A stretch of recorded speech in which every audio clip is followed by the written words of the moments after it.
I'm always grateful when someone who appears to be a Christian, or at least a theist, asks me good faith, respectable questions to further the dialogue and understanding across the atheist and theist spectrum. Username Johann Fix, and I hope I'm saying that right, left me a lengthy comment not long ago and asked some very pointed questions aimed at understanding my deconversion based on religious trauma, how I now ground my morality, and how I'm rebuilding from here. So Johann Fix, and I'll just call you Johann from here if that's all right.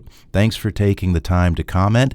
And today I'd like to respond to your questions because I think the questions and answers can appeal to almost anyone in this contemplative space talking about God and Christianity. And I think they're relevant to anyone who had deconstructed or deconverted. So let's get into it.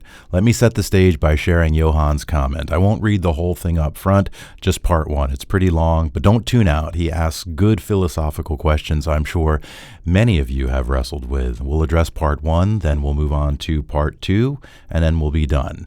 Johann writes, HG, thank you again for the transparency and care you bring to these discussions. I'd like to ask a related set of questions that I've been trying to understand more clearly, and I mean them sincerely. Much of what you describe under the banner of religious trauma is understandably accompanied by strong moral emotions, anger, frustration, grief, and condemnation. I'll add fear, depression, and anxiety to that list. I'm curious how you now understand the object of these emotions within your current worldview. If you still believe God exists, are those emotions ultimately directed toward God for allowing or not preventing the harm you experienced? And if so, is the claim that God exists but is morally deficient, unjust, or even evil? If that is your position, I'm curious how you reconcile it philosophically with what God is typically understood to mean. In classical theism, God is not merely a powerful being, but the maximally great being, morally perfect in all possible worlds. A being that exists but is morally deficient would seem, by definition, not to meet the criteria for being God at all, but rather some lesser finite agent. I'd be interested to hear how you think about that tension. So let's stop here and talk about this. Great questions, Johann. I am still open to the idea of the transcendent. I'm even open to the idea of a creator, and I'm reluctant to call that a God, but it very well could be. I do not believe that the God presented to us in the Bible exists as described because, as I've pointed out in tons of videos, that entity as a fictional character cannot be reconciled in light of all the omni-attributes he has claimed to have, the inconsistencies in his character, actions, morality, behavior, self-claims, and motivations across Scripture point to his man-made fictional nature, and they are mutually exclusive, to say nothing of the debatable and flimsy historical and scientific evidence the Bible claims to provide. So when you take those things into account, you've got empirical evidence and character. This simply just doesn't add up. I've seen every argument for the Christian God well debunked, and I've done some of the debunking myself with what I think are some original arguments through the lens of religious trauma. And remember, I am critiquing all this from a Protestant fundamental evangelical Christianity perspective, which is the literal, inerrant, and infallible strand of Christianity I came up in for 25 years. I can already hear the Orthodox Christians objecting. No problem. And so my primary objections about the God of the Bible are less about the historical record or the scientific evidence, though we certainly have problems there, but more about how he's actually presented with mind-numbing inconsistency, and as I've repeatedly said, at times quite malevolent and evil. Again, a contradiction against the omni-properties Christianity assigns to him. But even deeper than that, I refuse to believe in something that caused so much damage to me personally and to so many others at an emotional, psychological, and mental level. Just watch my past few videos to know more about that. Any entity that has the capacity to levy such harm on an individual, even one who is trying his best to love God with all his heart, mind, soul, and strength, and that entity is contained in a book, that entity need not be believed in nor worshipped. Just like in any abusive relationship, the abused needs to distance himself from his abuser, only in this case, the abuser isn't real. He's fictional, making rejecting him easier once you realize that. If you present me with a Bible and say, this is the definition of the real and only true God, and you must believe he's real, and then try to assert that this is a maximally great being, I have grounds to reject that. We may have vastly different ideas of what it means to be maximally great if you, the general you, not Johann, accept the biblical God as maximally great. I believe I've made a very strong case in my videos as to why he's not, again, if he were real. I recognize that my rejection of the biblical God has no bearing on the potential of that God being real, and if he is, well, I've done videos on how I'd handle that. But given this God's nature and track record, I'm sure that he won't listen to me, and I'd be damned to hell before I even got the chance to plead my case and have a mutually respectful discussion with him. I'd expect a maximally great being to have more patience and understanding. And finally, during my deconstruction, once I allowed myself to really confront the evidence in my life around how I ground my morality, how I evaluate answers to prayer, how I stabilize my emotions through belief, and I saw no evidence for this God's reality, and that I'm essentially the same person morally, yet more emotionally healthy than I was as a Christian, I realized that we don't need a God unless you want to cling to the emotional appeal around the rewards of an imaginary heaven and horror around the punishment of an imaginary hell. So the emotions I share with you on this channel are emotions I experienced while going through my trauma as a Christian, and then the subsequent deconstruction process, which was one of the hardest and most emotionally challenging and charged things I've ever done. And yes, as my belief in the reality of this God waned, I still spoke to him and pleaded with him as if he existed, because that programming doesn't just go away and die overnight after 25 years, but I do not experience those traumatic emotions today in relation to any belief in any real God. Now, today, I don't blame any God for the traumatic experiences I had as a child, nor during the worst of my religious trauma. And as a Christian, I didn't blame the Christian God, at least not until I deconstructed and deconverted, which is to say that if this God existed, there's a lot of blame I can easily put on him, which is why I use the active and sometimes present tense language I do in my videos. I use this language to help others who are struggling and in the process of maybe deconstructing form a vocabulary for their experiences. Framing the conversations this way, I think, can be very helpful as people are trying to locate and define their personal cognitive dissonance, as well as establish or reestablish their personal agency, identity, and autonomy. If I do experience negative emotions today related to my 25 years as a Christian, and I do all the time, those emotions are directed internally, not externally at God, meaning I feel regret, shame, embarrassment, disillusionment, and anger that I committed to something I now see as baseless and fraudulent. Yet I'm not shaking my fists at a God I don't believe in. I'm shaking them at myself. But rather than beat myself up over what duped me and what I fell victim to for 25 years, I channel those emotions into helping others deconstruct and rebuild after deconversion. I channel those emotions into a deeper critical examination of what I believed and why, and those emotions motivate me to raise awareness of religious trauma. You could say I'm trying to turn a negative into a positive. So yes, I know how we define a God, at least the God of the Bible within our cultural lexicon. Maximally great, love, all the omni properties. But traditionally and historically, especially when looking through the lens of mythology, God can have very different definitions. Gods defined by mythology are agathokakological, a concept I discussed in this recent video. If you're asking me to accept that the biblical God is maximally great and cannot have any malevolent or evil properties, I cannot rationally do that because, for one, he perpetuates and sustains a maximally evil being in order to operationalize his free will ecosystem, a system that allows for and needs evil itself to work. If your definition of maximally great allows for this, then, like I said, we define maximally great very differently.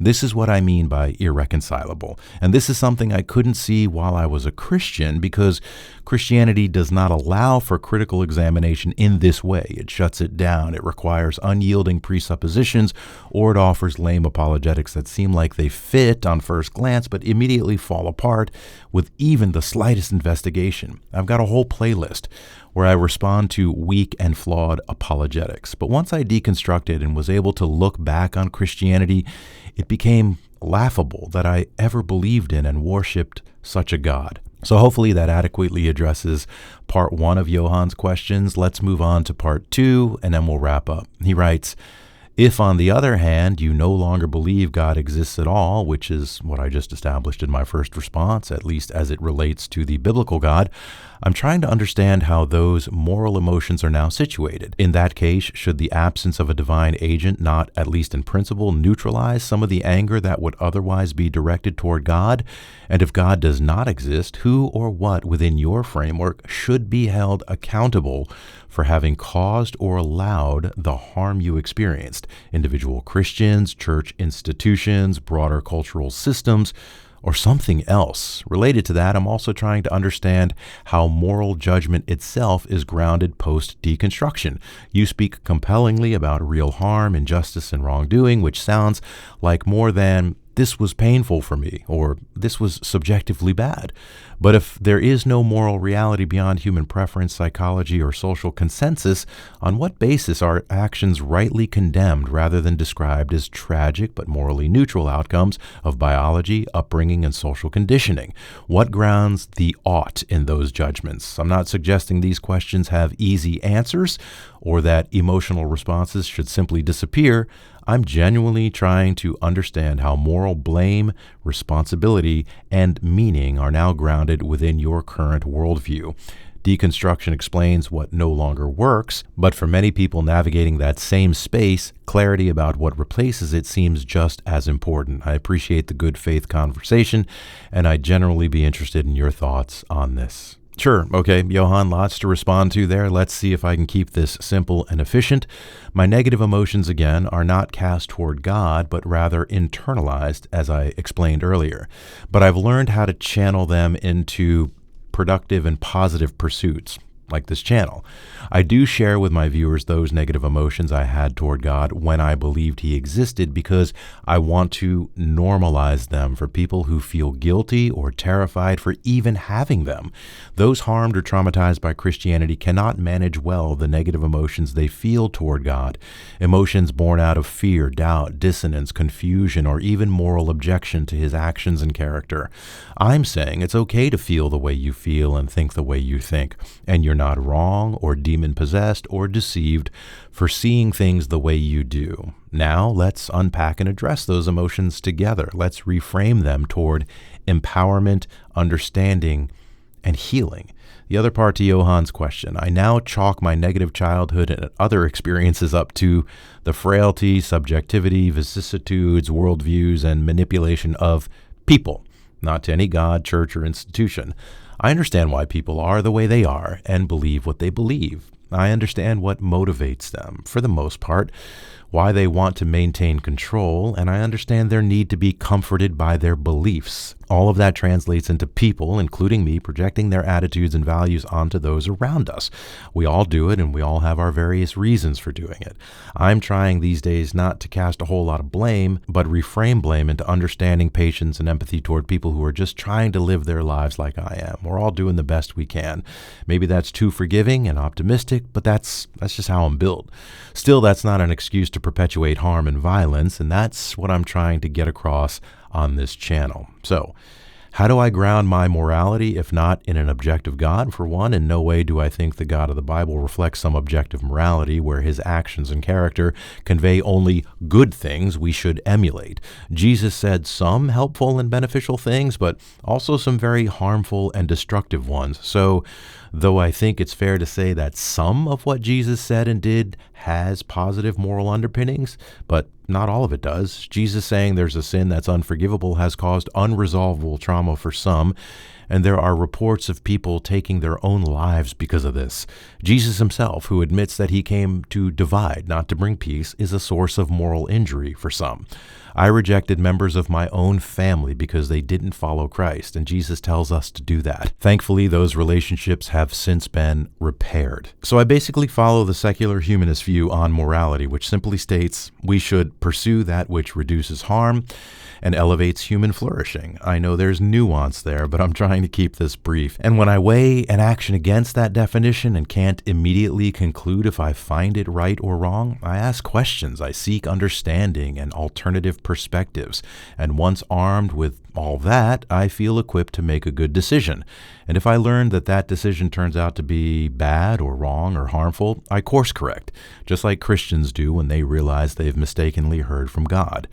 And part of that course correction may be asking someone for forgiveness because I've unintentionally wronged them or harmed them somehow. The atheist's conscience built off subjective morality can get scarred just like the Christian's. The atheist can lean on empathy just like a Christian can. I say all this because I was a Christian for 25 years, so I'm uniquely qualified here to compare and contrast. And I realize that this can work the opposite way too, meaning atheists who have become Christians. But if Christianity were true, shouldn't it only work one way? Here's an example of what I mean by subjective morality. I had another commenter a while back ask me how I can claim that sexual abuse is wrong since I don't ascribe to objective morality in God. On what grounds do I get to decide that sexual abuse is wrong? And the answer is simple. I've been sexually abused. I know the fear and pain associated with it. I understand the cognitive rewiring and malfunctioning that happens because of it. I understand the sexual dysfunction that results from it. I know the shame associated with it. Therefore, I do not wish it to happen to anyone else. I want to protect others from experiencing that. So I want to reduce the harm associated with it. And by doing that, we allow for more human flourishing. That's just one example of how this works. So H.G., you can only judge a thing's rightness or wrongness if you have direct subjective experience with it? Yes. That's one way. The other way is I can put on my empathetic hat and deduce that something like murder is wrong, even though I've never murdered or have been murdered. I know from social cues that murder causes pain, grief, suffering, sorrow, loss. What truly makes my head spin is how Christians can look at someone who's been severely traumatized by their religion, I mean legitimate and empirically validated trauma as defined by psychology, and not have empathy toward the religiously traumatized like they would for any human who's traumatized by war or an abusive spouse. Or even worse, they'll have empathy. They'll be so much more emotionally moved by an abused and traumatized animal than they will for someone like me who suffered from many years of religious trauma. Where is your empathy, Christians? Where is your ability to judge the severity of a thing's harm? What excuses do you make? What apologetics do you cling to that possibly smooth this over? How does your conscience let you so easily dismiss this? I mean, that's scary. Instead, so many Christians wave off religious trauma and say it isn't real, or that you shouldn't have experienced it, or that something's wrong with you for experiencing it, or worse, that you're somehow evil and morally bankrupt for experiencing it. I mean, what? Are you kidding me? This narrative has to change. Let's get back to how I ground my morality in secular humanism. Is this a wrong or bad way to judge something according to reducing harm and encouraging human flourishing? If so, why? I mean, let's compare notes. Based on your God-centered objective standard of morality, give me the top 20 things you would say are objectively wrong, meaning everywhere, everyone for all time recognizes and agrees, or should recognize and agree that these things are wrong because God said they're wrong, and committing these acts should result in some form of punishment and consequences. And by the way, shouldn't an objective standard of morality unify us in how those things should be punished objectively? Shouldn't we all agree on the punishments and carry them out evenly across all cultures for all time? I mean, after all, if the thing is objectively wrong, we should agree on an objective standard or measure of consequence, no? Does God in the Bible judge consistently, meaning what's right is always right and what's wrong is always wrong? Or that if this act is committed, it always deserves this type and level of punishment and that never wavers, meaning there's always a consistent objective measure of mercy or wrath applied to a given situation? No, God subjectively chooses how he'll reward and punish, and the Bible offers no sense of objective consistency here. I've done tons of videos about why that I won't rehash here. You can see my God's immorality playlist for that, but God saving Paul, a murderer of Christians, is perhaps our best example of this moral inconsistency. I've talked about that in other videos. I think you can see the objective walls crumbling a bit, right? But give me your list of the top 20 things you'd argue are objectively wrong based on the Bible. I bet things like murder, rape, stealing, lying. Well, geez, 3 of those 4 things already you'd probably say have caveats. I'd bet you lie to save your child's life. I bet, like Nick Fuentes, you'd murder under certain circumstances if God told you to, which is scary. No, you wouldn't? Well, then who pinned down biblical objective morality better, you or Nick? And if you don't know what I'm talking about, here's the clip. If God told you to and kill a baby, would you do it? God is telling us to and kill babies right now. So specifically about killing, in 1 Samuel 15:3, he did command Saul and his men to kill the Amalekite babies. Babies? He told them to babies? No, to kill babies. Well, yeah, then if I were one of those guys, I would have done it. And now we're opening up that whole can of worms around defining murder the same way and agreeing on when God does or does not murder in the Bible. You'd think that would be objectively clear if there's a God-ordained objective morality. You'd probably steal if you had no money or resources and needed to feed your family, and even rape if it's objectively wrong. Does God using it as a form of vengeful punishment, which he does, suddenly make it right? If God only does what is morally right, what are we to learn from this? How are we to emulate him? Are we to judge God's actions and character and decide which ones we should or should not follow? Remember, a Christian's definition of objective morality is grounded in God's actions and behaviors. And granted, just because you may lie or steal out of desperation or some other reason does not suddenly make those things moral. You could still consider those things objectively wrong, even if you felt compelled to do them. But take those caveats off the table. Give me your list of 20 things you would say are objectively wrong per the Bible and why. I bet that list would closely match mine. I would have said don't murder, rape, lie, and steal on my list too. I think you'd be surprised at how many of your top 20 are also on my list. Maybe one place we differ is around the wrongness of homosexuality, but I'll tell you what. Rather than have this argument with me, compare your list of 20 objectively wrong things to another Christian's 20 objectively wrong things and see how much they overlap and where you differ, and then discuss amongst yourselves why you differ. Back your arguments up with Scripture, and then both of you pray to the same God and ask for unity. Let me know how that goes. My point is that our list would look very similar, even though we have very different methods of moral evaluation. And we can also play this game by listing the 20 things you think are morally right to do based on the Bible, but our list then might look very different. For example, I wouldn't have rape as punishment on my list, but you would or should. What about killing infants? That would be on your list, but not on mine. I wouldn't have accused people of committing an unforgivable sin on my list either, and I wouldn't have genociding people groups I've chosen not to reveal myself to, stuff like that. But I'd have helped my neighbor and sacrificed myself for others' benefit, and we don't need Jesus to tell us to do those things because, again, we've learned these altruistic behaviors through cooperative societies that wish to survive and flourish. So, Johan, thanks again for the great questions. If I did not adequately answer them, let me know, and I'll try again.